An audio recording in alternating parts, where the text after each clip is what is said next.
Thanks to our phones and the incredible apps that power them, the barrier to entry into content creation is so incredibly low. Yes, fancy equipment and software are helpful, but they're not critical to success. There are so many full-scale, full-time influencers and YouTubers out there that operate completely off these devices. So in today's video, I thought it would be fun to go through every single app that I use on my iPhone as a full-time content creator.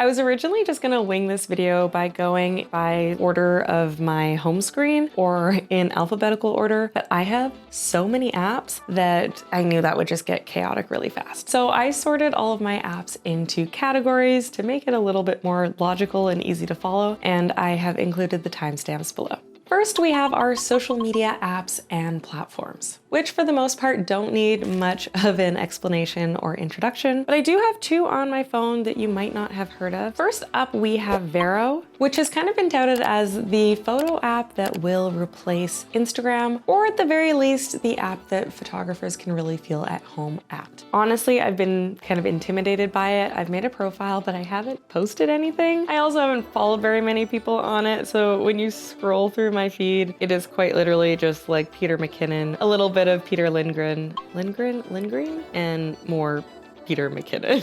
So that probably also explains why I have been intimidated and haven't posted on it. Then the second app I want to draw attention to is Shuffles, which also had a bit of a blow up on social media. And Shuffles is actually a collage app owned by Pinterest. You can cut out images from your Pinterest pins and Pinterest boards and add them to the collage. And I'm a fan, but I haven't had the chance to really play with it.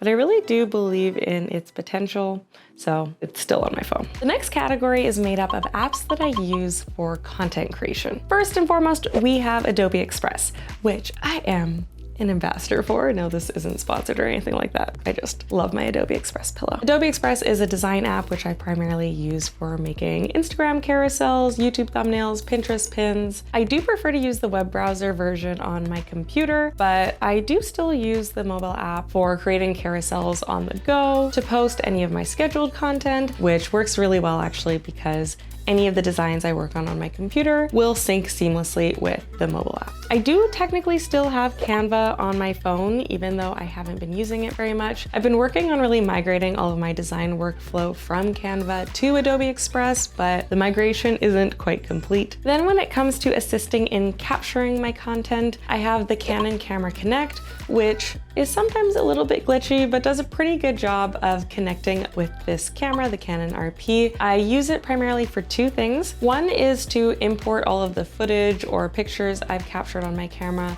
wirelessly to my phone. It does so both over Wi-Fi and Bluetooth, which makes content creating on the go incredibly easy. And it also has a live remote shooting feature where I can see myself on the camera from my phone and actually use my phone as a shutter button. Very helpful when my camera is further than arm's length away and I don't want to mess up the focus. The second app that helps me capture content is Lens Buddy, which basically just acts as an intervalometer for your phone. You can set a countdown timer, how many photos you want to take, and at what interval. It's perfect for shooting content by yourself or if you're trying to get a group shot and there's nobody available to take your photo. Then when it comes to editing my content, I primarily use Lightroom for my photos, which is kind of a no-brainer. There is a free version available that pretty much covers all of your bases, and if you want to do some deeper dive edits, you can pay for it, or if you already have the Adobe Creative Cloud suite or the Adobe Photography subscription, which comes with Lightroom and Photoshop, then the paid version of the mobile app comes with it. Then whenever I want to edit videos on my phone, I primarily use InShot. It's not the most robust video editor, but I find it does the trick with all of my primary needs. I actually used to edit my early YouTube videos completely on InShot, and it is still my go-to today for anything that is going up on social media. I will say I do also have CapCut on my phone, which I'm really only using after I've I've edited my video in InShot to add in auto captions. It's also really helpful to have on hand when you want to keep up with TikTok trends because there are a lot of templates in there for the latest trends. Then there's one more app that I do kind of put under the content creating umbrella,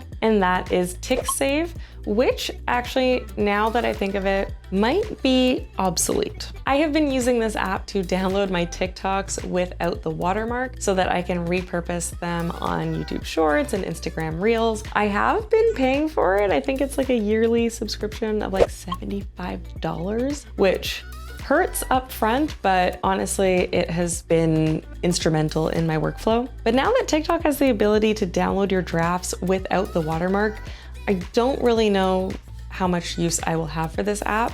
I do still have quite the backlog of TikToks that need to be downloaded and repurposed, so I think I'll hold on to the app until I've gone through all of those.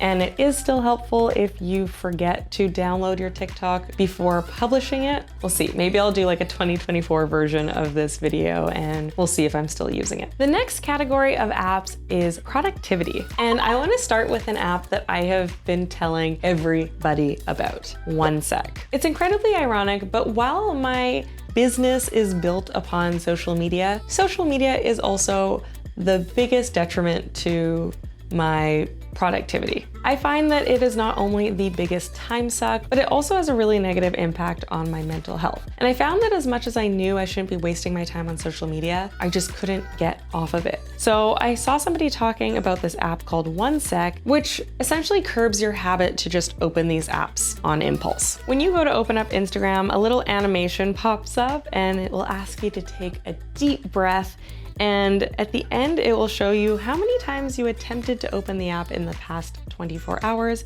and it will ask you if you actually want to proceed with opening the app, basically saying, was this an impulse? Do you actually need to use this app?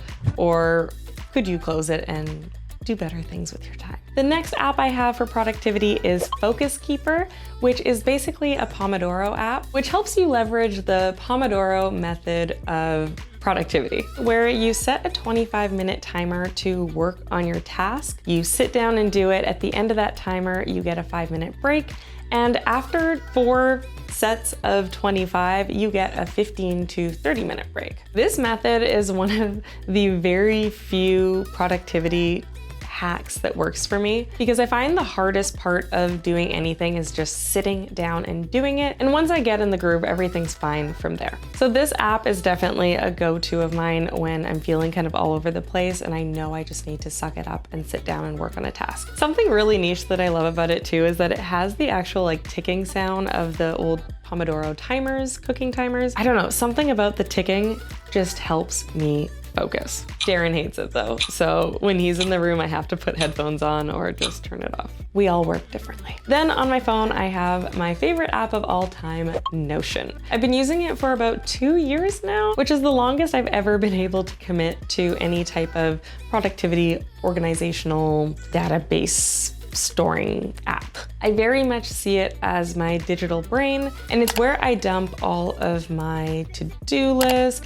ideas for content creating, my YouTube video plans, everything. I do also still use the Notes app when I'm on the go, and I just need to do like an absolute mental dump somewhere, but I do try to make a habit of going back and taking everything out of my Notes app and sorting it more intentionally into my Notion boards. The next category I am calling administrative apps, which basically help me run my business logistics. First up, I have Adobe Acrobat, which I primarily had been using to read, review, and sign contracts from brands. That being said, I don't use it as much on my phone anymore. I tend to prefer signing contracts on my iPad, and I find I'm actually using just like the actual Apple markup feature instead of actually going into Adobe to do so. Then the app that is probably my best friend when it comes to submitting content to brands, and that is Google Drive. Anytime I need to send content over for approval, I'm tossing it in a Google Drive folder and sending the brand the link. At one point, I was using Google Drive and Dropbox kind of interchangeably for this purpose, depending on where I had more storage at any given time. But I did bite the bullet and pay for more storage on my Google Drive,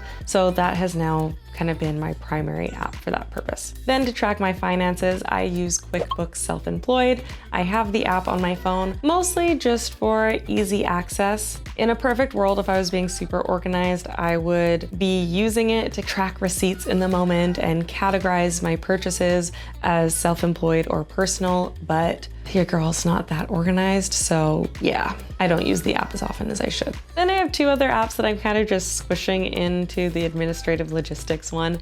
Amazon is one of them because I am an Amazon affiliate. Anytime somebody asks me for product recommendation or product links, it's really easy for me to go into the Amazon app on my phone and pull my affiliate link to any product. And the second sort of miscellaneous but still administrative adjacent app is Bitly, which is an app to help you shorten your links. I use this specifically when brands ask me to put a link in my Instagram stories, because often these links are very long. They're these extensive tracking links, and Instagram has a character limit. Often these links don't fit, so I have to shorten them first in Bitly. Then the next category of apps is community. I have the Circle app, Slack app, and Discord app. I use these to access kind of a variety of communities. Some are just based on my interests or creators I follow and admire. For example, I very recently joined the Colin and Samir Discord, while I also use some of these to access closed communities for the brands that I am an ambassador for or just work for on an ongoing basis. Then finally, the last category of apps I have on my phone is made up of communication apps. I have Zoom, Google Meets, Teams, all on my phone because I'm always taking calls with brands as well as kind of hosting my own consultation and one-on-one calls. And you just never know on which platform somebody is going to be hosting their call. So that's a lot of apps, and definitely not all of the apps I have on my phone, just the ones that I am using on the regular as a content creator, or that I'm keeping on my phone because I'm really hoping I will use as a content creator. I am always on the lookout for an app or software that will improve my workflow. So if you have any recommendations, please include them below, and let me know if you would like to see the apps that I have on my iPad. There is some overlap, but there's definitely a couple of unique ones here. Thank you for watching, and until next time.